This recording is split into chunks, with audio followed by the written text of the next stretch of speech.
Eu estou vendendo a minha casa para comprar Bitcoin. Esse cara aqui, o Eliezer, do canal Via Infinda, anunciou que está vendendo a casa dele para comprar Bitcoin. E o mais curioso é que eu postei esse mesmo vídeo lá no meu Instagram e perguntei pra galera o que eles achavam, se esse cara era um gênio ou um louco e o que essas pessoas fariam. Pra minha surpresa, uma galera falou que faria o mesmo, que também venderia uma casa, uma moto para comprar Bitcoin. Então vamos fazer a mesma enquete aqui também, ó. Já me responde aqui nos comentários o que você faria, o que você acha nesse momento do Bitcoin. Mas já vamos aqui para a tela para a gente ver alguns dados e gráficos e falar do que interessa. Olha só, o Bitcoin ele caiu recentemente, ele voltou aqui para essa faixa dos 60 mil dólares no momento em que eu gravo o vídeo, e eu sei que o que você quer saber é se é a hora de comprar, se ainda vai cair mais, se a gente tem uma tendência de baixa confirmada para um novo fundo, enfim. Então eu preparei esse vídeo aqui com uma análise completona sobre o Bitcoin, vou falar um pouquinho sobre o restante do mercado também, mas principalmente sobre o Bitcoin para te dar todas essas respostas, tá? Então, se você gosta desse tipo de conteúdo, como sempre, é um prazer ter você aqui. Junte-se a mais de 75 mil inscritos no nosso canal, aproveita para se inscrever e ativar notificações, porque novas análises sempre estão vindo por aqui no nosso canal, vídeos toda terça e quinta para poder te deixar o mais bem informado possível. Agora, eu já preciso te dizer que, talvez vender a sua casa para comprar Bitcoin pode ser meio extremo. Claro que se a sua casa for 5% do seu patrimônio, ok, inclusive o Eliezer não falou quanto representa o patrimônio dele, mas eu sei que a maioria das pessoas tem muito mais, né, do seu patrimônio numa casa do que só 5%. Então, a gente precisa ter um pouquinho de parcimônia aqui, por mais que eu seja um ferrenho defensor do Bitcoin, sou o cara que mais vai estar animado para comprar aqui, mas a gente tem que botar o pé no chão, isso aqui é uma questão de responsabilidade, vale para todo mundo. Mas vindo pro nosso vídeo aqui, para nossa tela, eu tentei fazer hoje num formato um pouco diferente e depois eu quero saber se você curtiu, se foi legal, tá? Então, se sim, depois você aperta o like aqui para eu saber. Esse vídeo do Eliezer, né, ele me lembrou do tweet do Saylor no ano passado, lá no começo do ano passado, onde ele falava: venda um rim se for preciso, mas fique com seus bitcoins. Aqui tá traduzido, mas ele basicamente falou isso. E o Saylor, que hoje é uma figura muito forte no mercado, né, o maior detentor corporativo de bitcoins, por meio da Strategy, que é a empresa dele, ele sempre foi um defensor de você só comprar e nunca vender. Até teve um outro tweet que ele fez, que eram as 2 regras do Bitcoin, né? Compre Bitcoin e nunca venda seu Bitcoin.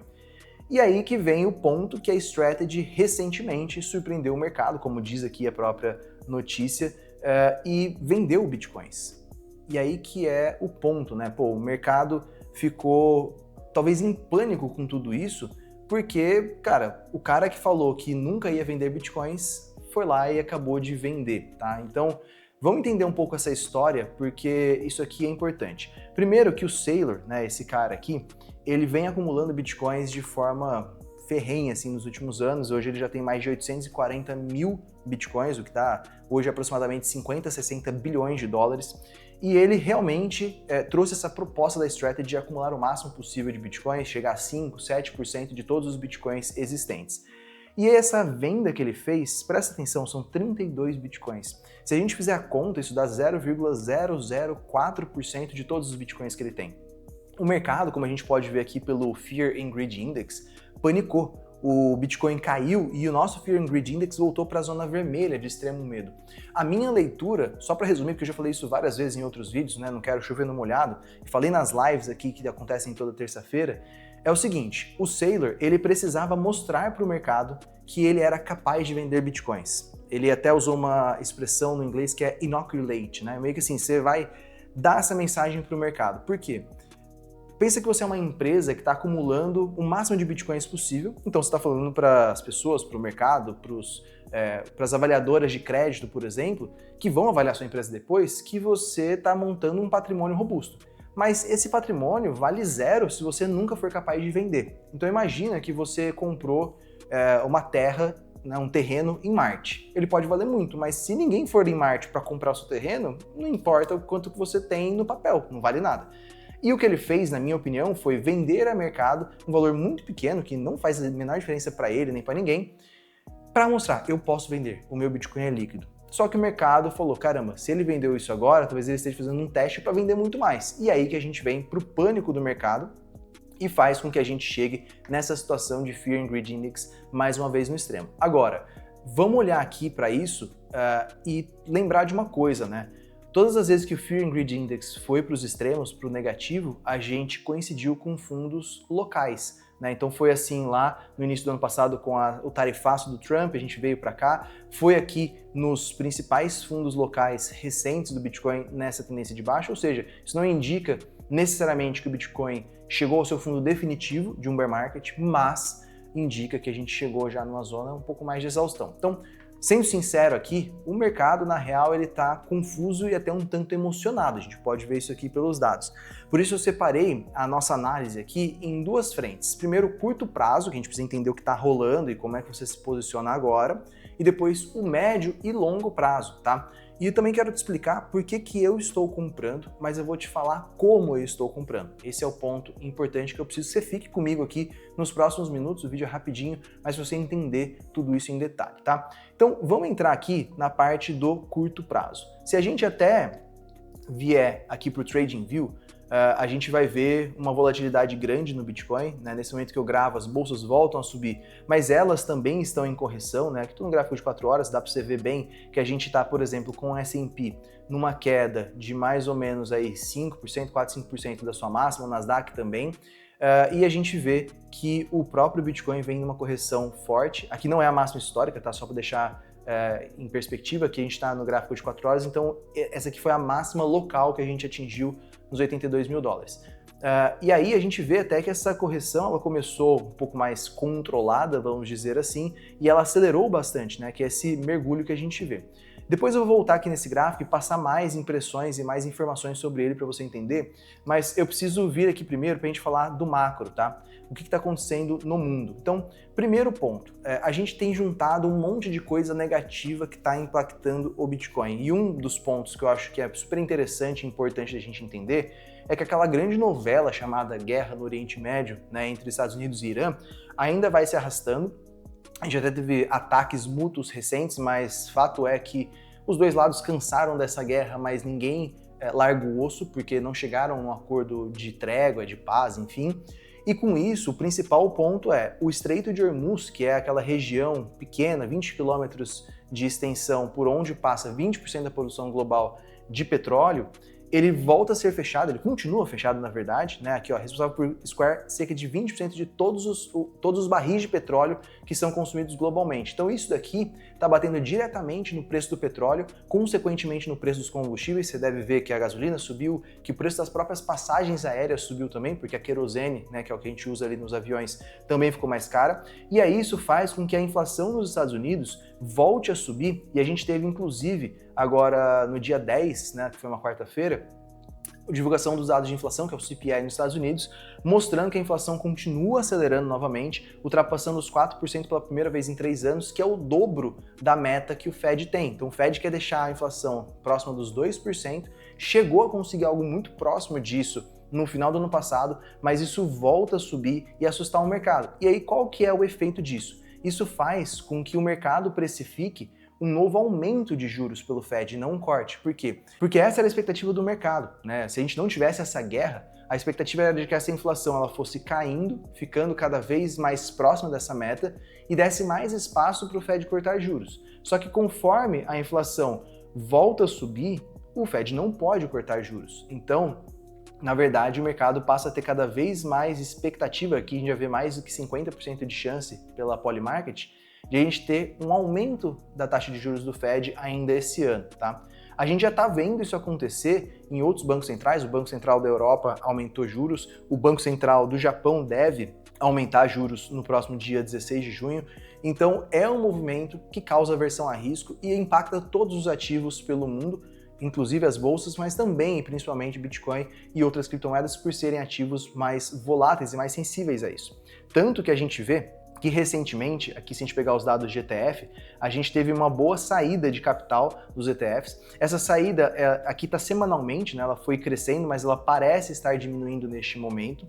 Tá? A gente chegou a ter uma pequena entrada recentemente e aqui a gente tem que acompanhar para ver como isso vai se desenrolar, porque tem dois vetores aqui, né? Primeiro, essa parte da aversão ao risco no mercado, por conta de todo esse pano de fundo da inflação, da guerra, e também o fato de que a gente está tendo os grandes IPOs trilionários, né? O IPO da SpaceX, por exemplo, que deve sugar muita liquidez. Então, a minha leitura também é de que muito dessa saída de capital, ela tem a ver com os investidores tirando dinheiro de cripto para poder aportar nos IPOs. E talvez isso seja um movimento passageiro que já tenha precificado mais, tá? Eu tô aqui trazendo meio que um apanhadão, um resumão de tudo que eu tenho falado nos meus últimos vídeos e nas últimas lives também, tá? Nas últimas análises, para você entender isso. Então, a gente vem do macro prejudicado, passa aqui pelos ETFs que mostram pra gente como um termômetro que o mercado tá pessimista nesse momento, mas eu lembro para você uma coisa que eu aprendi em 11 anos de mercado, até postei isso lá no meu Insta, que você deveria comprar pânico e vender euforia. Então, se a gente olhar aqui, né, como eu te mostrei o Fear and Greed,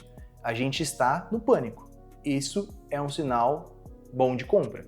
Claro que a gente tem que ver todos os outros elementos que eu vou te mostrar aqui, mas a parte verde aqui do gráfico significa pra gente potencial de venda, de você reduzir sua posição, e a parte vermelha bons pontos de DCA, por exemplo. Mas vamos seguir aqui, porque a gente está acabando a parte do curto prazo, que eu queria só mostrar para você mais algumas coisinhas.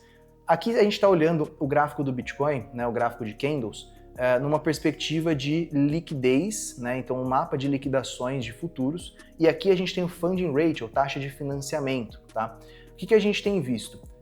O preço foi caindo com o funding rate ainda subindo e no positivo. Isso é ruim, por quê?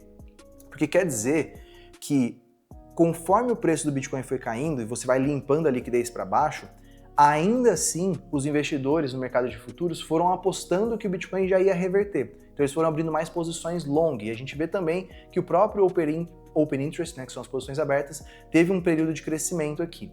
Então isso mostra que a gente não tinha chegado ainda num evento de capitulação, que é quando os compradores desistem, e é justamente nesses momentos que a gente costuma fazer fundo.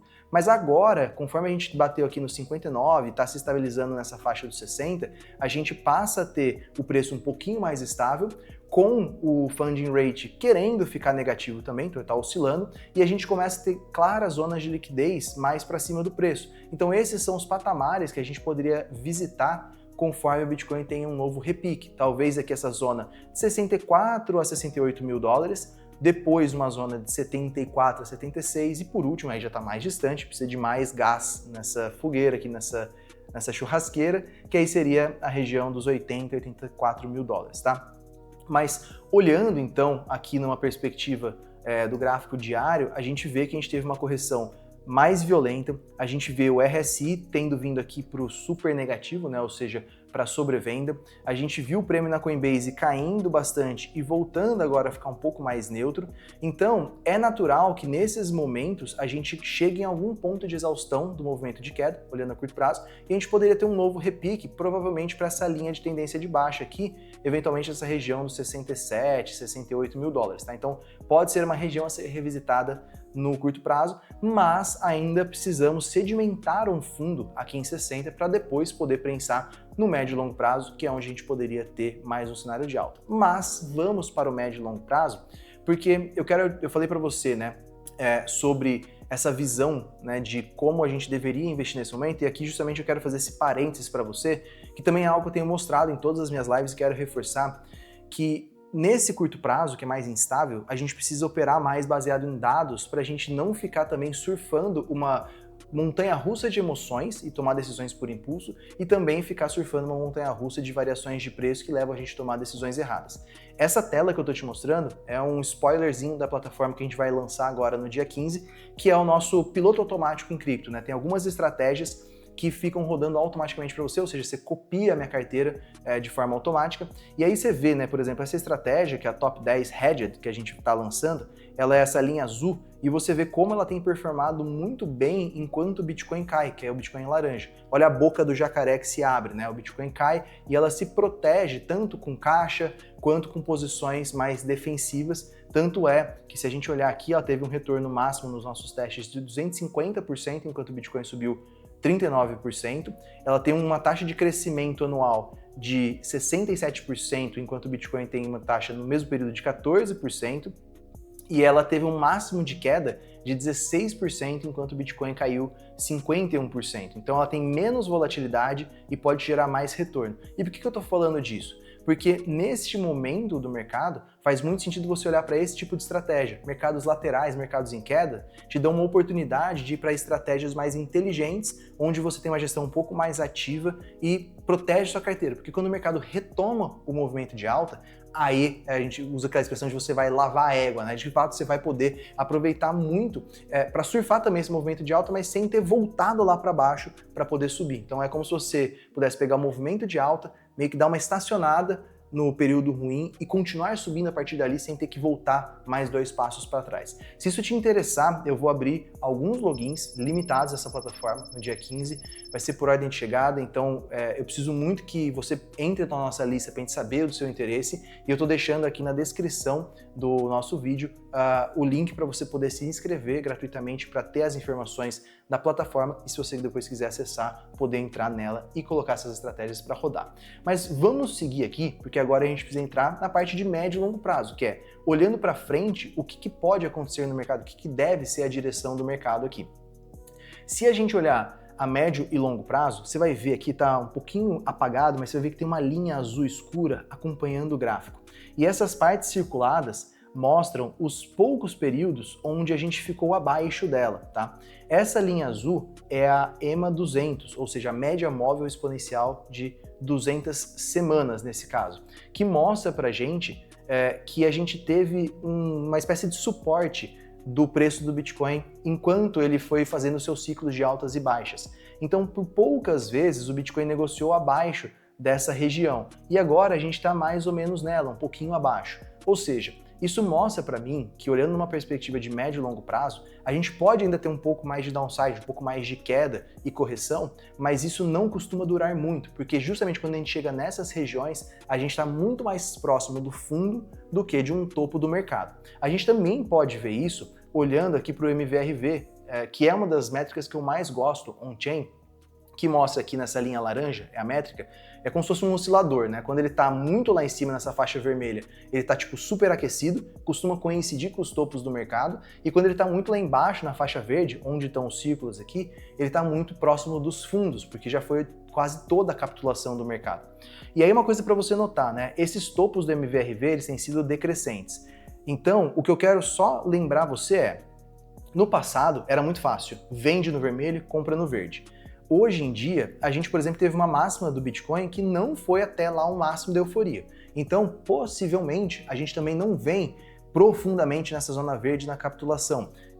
A gente já está muito próxima dela. Então mostra para mim que se você colocar numa relação de custo-benefício, colocar numa balança, o Bitcoin está bem barato, né, comparativamente com o seu histórico, e ele está muito mais perto, você vai concordar comigo, da faixa verde do que da faixa vermelha. Então mais um elemento que mostra que mesmo que a gente possa ainda ter um pouco mais de correção no Bitcoin, a gente está numa situação que é muito vantajosa para quem acumula a médio e longo prazo.